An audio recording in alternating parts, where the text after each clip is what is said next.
توجہ رکھو بھئی، حضرت عبد الرحمن جامی رحمت اللہ علیہ نے حضور کی نعت لکھی. حضرت عبد الرحمن جامی رحمت اللہ علیہ نے حضور کی نعت لکھی. سے مہجوری بر آمد جان عالم ترحم یا نبی اللہ ترحم نہ آخر چو رحمت للعالمینی.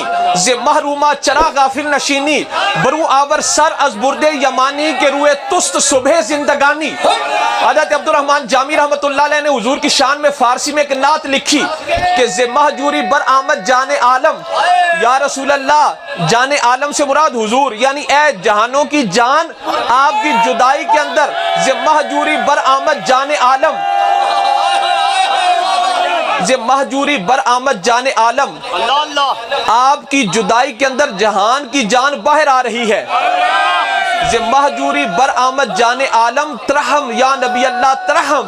آپ کی جدائی کے اندر یا رسول اللہ، یا نبی اللہ، آپ کی جدائی کے اندر جہان کی جان باہر آ رہی ہے. اے اللہ کے نبی رحم فرمائیے، اے اللہ کے نبی رحم فرمائیے. آخر چو رحمت للعالمینی ز محرومہ چرا غافل نشینی. یا رسول اللہ سن کے ذرا، یا رسول اللہ، آپ کو اللہ نے رحمت للعالمین بنایا ہے، آپ ہم گناہ گاروں سے اپنا رخ انور کیسے موڑ سکتے ہو؟ سے مہجوری بر آمد جان عالم ترحم یا نبی اللہ ترحم نہ آخر چو رحمت للعالمینی. ز محرومہ چرا غافل نشینی بروں آور سر از برد یمانی کے روئے تست صبح زندگانی. حضرت عبد الرحمن جامی کہتے ہیں، یا رسول اللہ، وہ دھاری دار یمنی چادر سے اپنا چہرہ مبارک باہر نکالیے کہ آپ کا چہرہ مبارک زندگی کی صبح ہے. سبحان اللہ. اس نعت دا ترجمہ پیر مہر علی شاہ صاحب نے کیتا ہے. لاہو لاہو مخت و مخطط برد یمن من بھاوری جلک دکھلاؤ سجن وہاں مٹھیاں گالی الاؤ مٹھن جو ہمراہ وادی سن کریاں. انہاں سکدیاں تے قرلاندیاں تے لکھ واری صدقے جاندیاں تے انہاں بردیاں مفت وکاندیاں تے شالا واتوی آون او گھڑیاں. یہاں صورت شالا پیش نظر رہے وقت نزات روز حشر وچ قبر تے پل تھی جد ہوسی گزر سب کھوٹیاں تھیسن تد کھریاں. تو حضرت عبد الرحمن جامی نے نا حضور کی نعت لکھی، حضور کی شان میں نعت لکھی.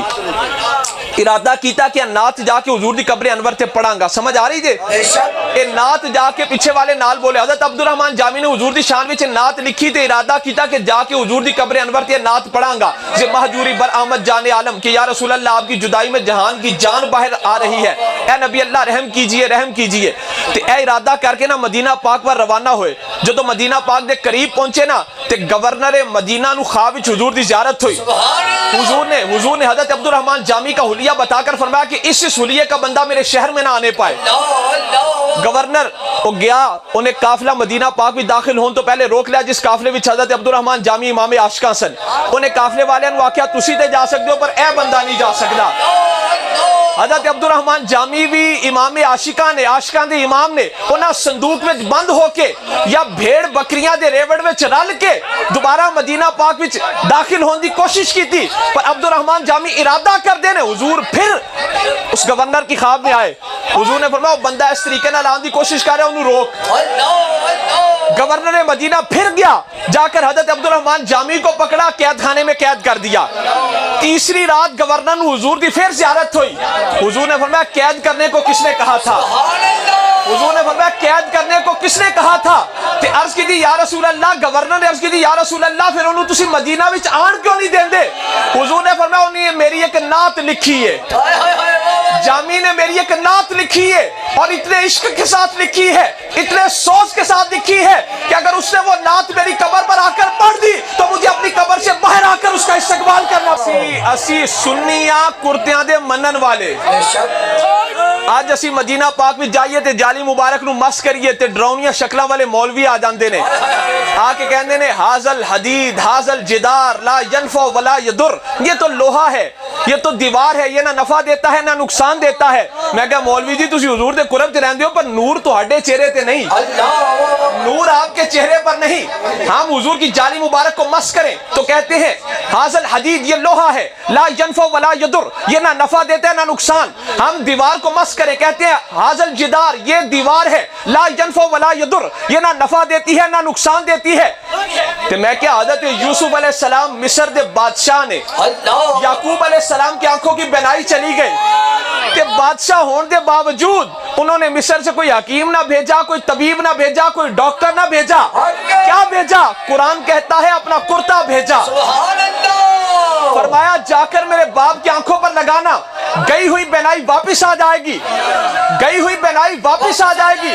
میں کہوں کیڑی توحید ہے جی اللہ دے نبیوں بھی سمجھ نہیں آئی کہ عاشقان مصطفیٰ جب یوسف علیہ السلام کا کرتا, یوسف علیہ السلام کا کرتا اپنے باپ یعقوب علیہ السلام کو نفع دے سکتا ہے تو مصطفیٰ کے روزے کی جالیاں بھی ہم عاشقوں کو نفع دے سکتا. اسیاں کرتیاں دے منن والے, چاہے کرتا ہوئے حضرت یوسف علیہ السلام دا, چاہے کرتا ہوئے حضرت ابو الحسن خرقانی دا. محمود غزنوی نے ہندوستان تے 17 حملے کی تے فتح نہ ملی. ہندوستان کی تاریخ میں یہ واقعہ روز روشن کی طرح عیاں ہے. محمود غزنوی نے ہندوستان پر 17 حملے کیے, فتح نہ ملی. آواز کھولیو. تو اپنے مرشد حضرت ابو الحسن خرقانی دے کول گیا. حضرت ابو الحسن خرقانی کو جا کے کہنے لگا مرشدو ہندوستان تے 17 حملے کی تے فتح نہیں ملی. آپ نے میں ہون جدو جائیں گا نا میرا کرتا نال لے جا. جب جنگ زوروں پر ہوئی اس کرتے کو سامنے رکھ کر دعا مانگنا. محمود غزنوی پھر آیا, حضرت ابو الحسن خرقانی کا کرتا مبارک لے کر آیا, پھر سومنات پر حملہ کیا. جنگ زوروں پر تھی. جب مسلمانوں کے قدم اکھڑنے لگے محمود غزنوی نے حضرت ابو الحسن خرقانی کا کرتا سامنے رکھا, دعا کی تھی مولا تجھے اپنے اس کرتے والے بندے کا وسیلہ مجھے ہندوستان پر فتح عطا فرما. فتح مل گئی, فتح اونچی ساری فتح مل گئی. میں کیا کرتا کیا ہے؟ تیر ہے, توپ ہے, ٹینک ہے, کیا ہے؟ پر پتہ چل گیا وہ طاقت تیروں میں نہیں, وہ طاقت تلواروں میں نہیں, جو طاقت اللہ کے ولی کے کرتے کے اندر ہوتی ہے. جب فتح ہو گئی تو محمود غزنوی حضرت ابو الحسن خرقانی کو گیا. حضرت ابو الحسن خرقانی نے فرمایا محمود غزنوی کی منگیا سی؟ آپ نے فرمایا محمود غزنوی کیا مانگا تھا؟ محمود غزنوی کہنے لگا یا حضرت جدو جنگ زوراں تے سی نا کہ میں آپ دا کرتا تہاڈا کرتا سامنے رکھ کے اودے وسیلے نال دعا کیتی سی, اللہ نے فتح عطا فرما دی تھی. حضرت ابو الحسن خرقانی نے فرمایا محمود غزنوی تو نے کم مانگا ہے, محمود غزنوی تو نے کم مانگا ہے. رب کی رحمت تو اس بات پر تلی بیٹھی تھی کہ اگر میرے بندے کے کرتے کے وسیلے سے محمود غزنوی کل ہندوستان کے مسلمان ہونے کی دعا کرے گا, میں کل ہندوستان کو مسلمان کرتا ہے. نال بولو محمود غزنوی تو نے کم مانگا ہے. رب کی رحمت تو اس بات پر تلی بیٹھی تھی کہ اگر میرے بندے کے کرتے کے وسیلے سے محمود غزنوی پورے ہندوستان کے مسلمان ہونے کی دعا کرے گا, میں پورے ہندوستان کو مسلمان کر دوں گا.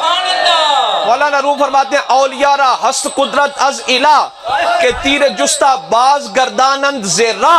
آپ فرماتے ہیں چلا ہوا تیر کبھی کمان میں واپس نہیں آتا, پر اللہ نے اپنے دوستوں کو یہ طاقت دی ہے کہ وہ چلا ہوا تیر بھی رستے میں سے واپس کھینچ لیتے ہیں.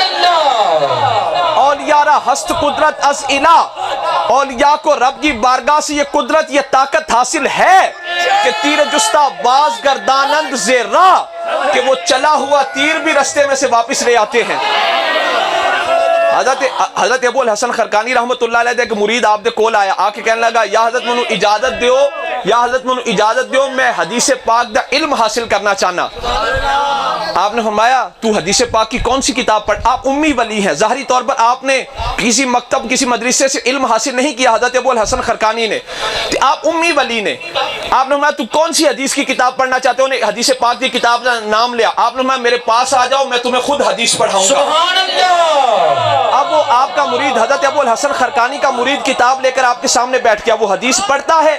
حضرت ابو الحسن خرقانی اس کا ترجمہ بھی کرتے ہیں اور پھر یہ بھی بتا دیتے ہیں کہ یہ حدیث کی قسم کون سی ہے, یہ حدیث صحیح ہے, یہ حدیث کی قسم کون سی. آپ ساتھ یہ بھی فرماتے ہیں ہاں یہ حضور کی حدیث ہے.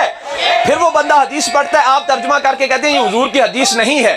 وہ مرید نے عرض کی تھی اے شیخ تسی عربیاں نال ملدے جلدے ہو, عرب بھی کچھ آپ دے مرید نے, انہاں نال بول چال نال منو اے تے پتہ ہے کہ تسی عربی زبان دا مطلب سمجھ جاندے ہو, حدیث پاک دا تسی ترجمہ کر لیندے ہو, پر تھانو اے کیویں پتہ چل جائے کہ حدیث ہے اے حدیث نہیں ہے, یہ حدیث ہے اور یہ حدیث نہیں ہے. آپ نے جب تو حدیث پڑھتا ہے نا تو میں اوپر مصطفیٰ کا دیدار کرتا ہوں. سبحان اللہ. جب تو وہ حدیث پڑھتا ہے جو حضور نے فرمائی ہوتی ہے, حضور فرماتے ہیں ابو الحسن ہاں یہ میری حدیث ہے, اور جب تو وہ حدیث پڑھتا ہے جو حضور کی نہیں ہوتی, حضور فرماتے ہیں یہ بات میں نے نہیں کہی. آپ نے اے میرے مرید تیری نظر حدیث پر ہے پر میری نظر حدیث والے پر ہے.